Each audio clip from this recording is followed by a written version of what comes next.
this Sunday on October 19th, Sunday, October 19th of 2008, we're actually going to see the 6th annual Toronto Zombie Walk. If you haven't been a part of Zombie Walk, it's the one night of a year, well, I guess one of the 2 nights of the year where the dead actually rise from the grave, except they actually do rise from the grave and shuffle their way through the streets of downtown Toronto. And we're really lucky today to actually have the creator of the Toronto Zombie Walk, Thea Munster, who has been doing this for 6 years straight. She's the organizer and the creator of the Toronto Zombie Walk. So I guess the first question I have for you is, what gave you the idea to do something like this? Well, I was always trying to get together a group of people, well, not people, undead people, to dress up and go through maybe the suburbs and dress as zombies and, like, attack houses and, you know, shake things up a bit around Halloween. I mean, Halloween's not really scary anymore. It's like people are too cutesy. Simpsons Treehouse of Horror, all that. Exactly. Actually, I think The Simpsons are even more scary than what Halloween has become. That's true. It's become too Tim Burtonized, maybe. That's true. Yeah, Halloween's like, you know, kitty cat outfits and stuff like that. And I'm not talking princesses. black cats, like. Yeah. You know, so I was like, I need something scary to do around Halloween, and I was trying to get friends to do this for a while, but even though my friends are really into horror, none of them actually like to dress up as zombies, I found out. I'd have parties and be like, you have to come as a zombie, so nobody would come. So I decided one year What kind of friends are those? I know! But now I have different friends because of the zombie walk. So that's great. So one year I put up flyers, 2003. In October, I started to put up flyers around the city of Toronto and see if I could get anyone to come out and find anyone that was like me and wanted to just dress as the undead and roam around the streets with me. Just cause a ruckus. Exactly. Which is great. Yeah. And how many people showed up that first year? Only 6. Only 6. But I was happy with 6. 6 was pretty good. Yeah. And then one girl that was on my first walk actually moved to Vancouver and started the Vancouver Zombie Walk, and that's how it sort of spread to the West Coast. Like and a virus. It was definitely like the plague, and the numbers have been increasing every year. Yeah. Last year was 1,100 zombies. Oh, man. Oh, I was at it last year, and it was just incredible looking at the pit at Trinity Bellwoods, and it was just full of people dressed as zombies, all kinds of zombies. That's so cool. It was awesome. Yeah, and that's not like Guinness Book of World Records count either. That's the actual police. Yeah, that's what the cops said. Yeah. Yeah, but who like needs that. Guinness's World Records anyway? Nah, right? I'm not into that Guinness World Book of Records. But it'd be kind of cool, the most undead people gathering in one spot at one time. Yeah, well, Pittsburgh actually, that's when they had their first zombie walk. They're like, we're going to beat the world record. But, you know, everyone was thinking about beating the world record. Yeah. Nobody was thinking of acting like a zombie or, like, having fun. fun. They were just there to be part of the world record. Yeah, right? they just wanted to be part of the world record. I never want my walk to be like that. Yeah. I want, Makes sense. you know, people to be really into being dead.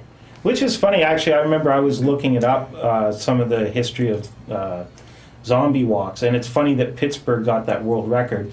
It seems kind of fitting in a way, though, because it's like George Romero's stomping grounds, right? But now here's George Romero stomping. That's true. And we beat the record, actually, last year. We just didn't apply to Guinness for it. Yeah. Exactly. Who cares? And the only person who really needs to know is you anyway, right? And the people that were there. Exactly. Yeah, that's all that matters. It's all about the experience. What are you going to do? You're going to go back, look at the Guinness book and go, I don't see myself. Big deal. I don't really care. It's pretty weak, But Pittsburgh, actually this year too, they decided we're going to have World Zombie Day. And they sent out these forms to all the people that had zombie walks, and they were like, join us on World Zombie Day, and we'll send out your press packages, and we'll make sure you get press, and we're being funded by this company and this company. And I was just not too happy, and they got a pretty mean letter from me. So, really? Yeah, because you've been doing it. It's all been grassroots, word of mouth, spreading through flyers, and it's supposed to be grassroots. Yeah. I really don't want it to be about selling shoes or anything. I want it to be uncorporate. I want it to be punk rock. Yeah. And, you know, it's just the dead roam the earth. That's what it's about. Mm-hmm. Yeah, exactly. Like, I don't know, seeing corporate sponsorship for zombies just doesn't seem right. By Nestle. You know? Yeah, exactly. no, it's ridiculous. I completely agree with that. I'm always going on about with people who don't feel like Toronto has this subculture to really speak of. And it's sort of like a long-standing argument with myself, and especially this one friend of mine, you know who you are, who says like Toronto's basically like a dry town, there's nothing to do. And I always argue back, it's like, no, Toronto's got this great subculture of creative people who do creative things all the time. Go out and check out the music, check out Nuit Blanche, check out Zombie Walk. It's amazing that there are people like yourself that want to do this kind of thing that is totally grassroots, like you say. Not sponsored, not really organized in any traditional way, just show up, have fun, shuffle your dead ass down the street for a couple of hours and we'll go see some movies.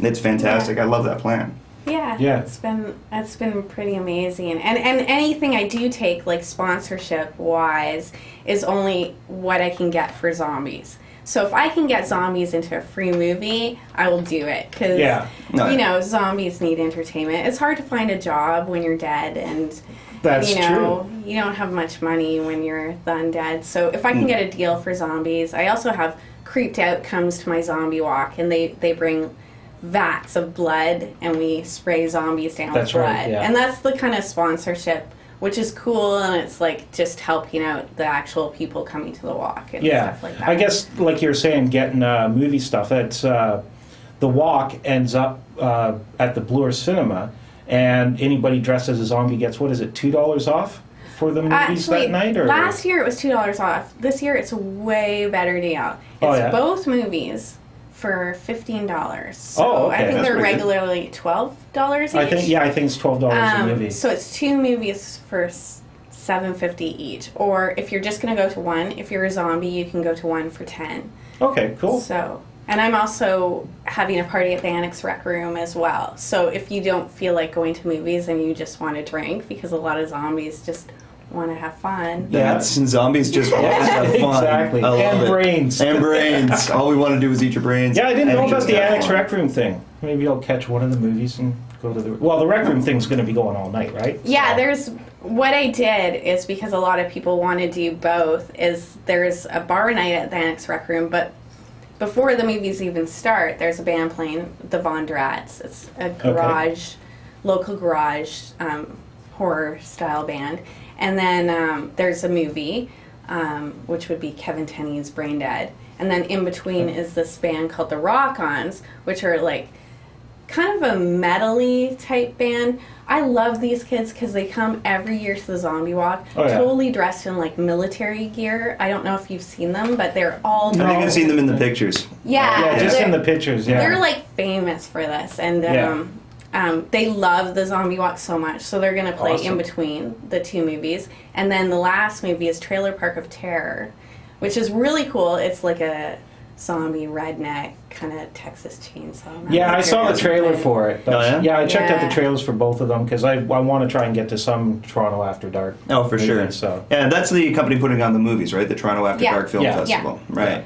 And that's taking place at the Bloor Cinema. And what time does all that start? I think the first movie is 6:30. 6:30, okay. And then I guess the second movie... It's probably around after that. But yeah. A couple of hours later. 9:30. I think it's 9:30. That's a good... Yeah. That'll work. Why not? Well, as long as you're at Trinity Bellwoods Park by 3 o'clock in the afternoon on Sunday the 19th, right? Yeah. And you can just follow the crowd. They're pretty easy to spot, I'm pretty sure. Yeah, they should be. Just follow the trail of blood if you're late. Exactly. Wear some clothes that you don't mind getting messed up, because you will get blood on them. Or odds are you'll get blood on them. And what else is there to say? It sounds like the coolest event of the year to me.